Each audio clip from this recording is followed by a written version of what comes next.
पिछले वीडियो में मैंने प्रतिरक्षा तंत्र के बारे में थोड़ी बात की थी।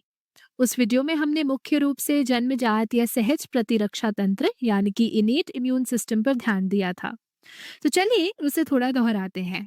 इस सहज प्रतिरक्षा तंत्र को हमने दो भागों में बांटा था। पहला था हमारी प्रथम रक्षा पंक्ति यानी कि फर्स्ट लाइन ऑफ डिफेंस, जैसे कि हमारी त्वचा, आमाशय का अम्ल या त्वचा के ऊपर मौजूद तेल की अम्लीयता। ये सब प्राकृतिक रूप से शरीर में बाहरी कारकों को प्रवेश करने से रोकते हैं। लेकिन अगर कोई बाहरी कारक अंदर घुस जाए तो द्वितीय रक्षा पंक्ति सक्रिय हो जाती है, जो अब भी सहज ही होती है। यहाँ सहज से मतलब ये है कि ये नहीं पहचानती कि सामने कौन सा विषाणु, कौन सा प्रोटीन या कौन सा जीवाणु है। ये बस इतना पहचानती है कि कोई संदिग्ध चीज अंदर घुस गई है तो उसे पकड़कर खा जाती है या उस पर हमला कर देती है। इसमें एक प्रमुख प्रतिक्रिया होती है, सूजन प्रतिक्रिया यानी कि इन्फ्लेमेटरी रिस्पॉन्स, जो शरीर के उस हिस्से में सभी जरूरी चीजों को पहुंचाती है जहां पर खतरा या संक्रमण है। इसके अलावा इसमें भक्षक कोशिकाएं यानी कि फैगोसाइट्स भी शामिल होती हैं, जो बाहरी कारकों को निगल जाती हैं। पिछले वीडियो में जिन भक्षक कोशिकाओं की बात मैंने की थी, वो सभी दरअसल श्वेत रक्त कणिकाएं यानी कि ल्यूकोसाइट्स होती हैं। इनमें शामिल हैं द्रुमाकृतिक कोशिकाएं, बृहद भक्षकाणु और न्यूट्रोफिल। ये सभी श्वेत रक्त कोशिकाओं की श्रेणी में आते हैं, लेकिन ये सभी प्रकार के श्वेत रक्त कोशिकाएं नहीं होती। अब मैं और भी प्रकार के बारे में बताने जा रही हूँ। तो कुल मिलाकर ये पूरा भाग था सहज प्रतिरक्षा तंत्र का। पहले शरीर चीजों को घुसने से रोकता है और अगर वो घुस भी जाएं तो उन्हें खा जाता है, चाहे वो पहले देखी गई हो या नहीं। अब बात करते हैं उपार्जित प्रतिरक्षा तंत्र यानी कि स्पेसिफिक इम्यून सिस्टम की, जो कई वैज्ञानिकों के अनुसार एक नई अनुकूलन प्रक्रिया यानी कि अडेप्टेशन मानी जाती है।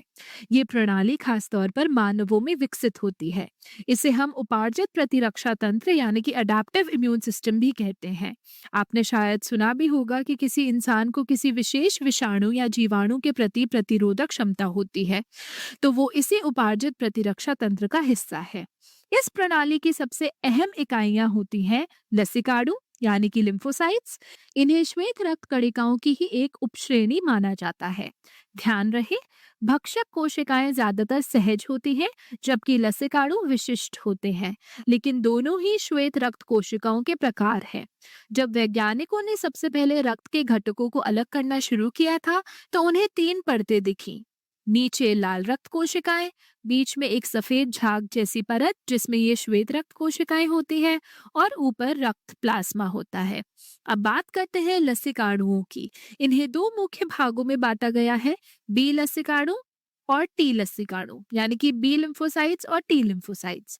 अब आपको ये जानकर मजेदार लगेगा कि बी और टी का मतलब क्या है। बी लसिकाणु का नाम बर्सा ऑफ फैब्रिकेस से लिया गया था।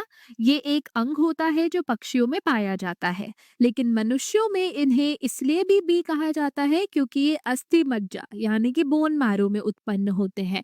तो आप ऐसे याद रख सकते हैं, बी से बोन मैरो। टी लसिकाणु भी अस्थि मज्जा में उत्पन्न तो होते हैं, लेकिन इनका परिपक्वन यानी कि मैचुरेशन थाइमस में होता है, इसलिए इन्हें टी कहा गया है। अब इस वीडियो में मैं केवल बी लसिकाणुओं पर ध्यान दूंगी, क्योंकि अगर मैं सब कुछ समझाने लगूं तो ये वीडियो 1 घंटे लंबा हो जाएगा, और वैसे भी बी लसिकाणु मुझे बहुत पसंद है। तो बी लसिकाणु भाग लेते हैं तरल प्रतिरक्षा अनुक्रिया। अब आप सोच रहे होंगे कि ह्यूमरल का मतलब क्या होता है। हमारे शरीर के तरल पदार्थ जैसे रक्त और लसिका, इनका संबंध इस प्रतिक्रिया से है। जब कोई विषाणु हमारे शरीर में आता है तो शुरुआत में वो इन तरल पदार्थों में ही तैर रहा होता है, और जब तक वो किसी कोशिका में प्रवेश नहीं करता, तब तक तरल प्रतिरक्षा अनुक्रिया उसे पहचान कर उस पर प्रतिक्रिया देती है। उदाहरण के लिए छोटे छोटे विषाणु या जीवाणु जो शरीर में तैरते हैं, अगर वो अभी कोशिकाओं के अंदर नहीं घुसे हैं तो तरल प्रतिरक्षा उन्हें पहचान कर नष्ट कर सकती है। लेकिन जैसे ही ये विषाणु कोशिकाओं में घुस जाते हैं और उनके जरिए अपनी प्रतिकृति बनाने लगते हैं, तो अब सिर्फ तरल प्रतिरक्षा से काम नहीं चलेगा। अब हमें उन कोशिकाओं को ही नष्ट करना होगा, चाहे वो हमारी अपनी कोशिकाएं क्यों ना हो, क्योंकि अब वो विषाणुओं का कारखाना बन गई हैं। ऐसी स्थिति में हम जरूरत महसूस करते हैं एक दूसरी प्रणाली की, जिसे कहते हैं कोशिका माध्यस्थ प्रतिरक्षा अनुक्रिया यानी कि सेल मेडिएटेड इम्यून रिस्पॉन्स, जिसमें मुख्य भूमिका निभाते हैं टी लसिकाणु। अब इस वीडियो में हमने केवल बी लसिकाणु और तरल प्रतिरक्षा पर ध्यान दिया। अगले वीडियो में मैं आपको बताऊंगी टी लसिकाणुओं और सहायक टी कोशिकाओं यानी कि हेल्पर टी सेल्स और नाशक टी कोशिकाओं यानी कि साइटोटॉक्सिक टी सेल्स के बारे में।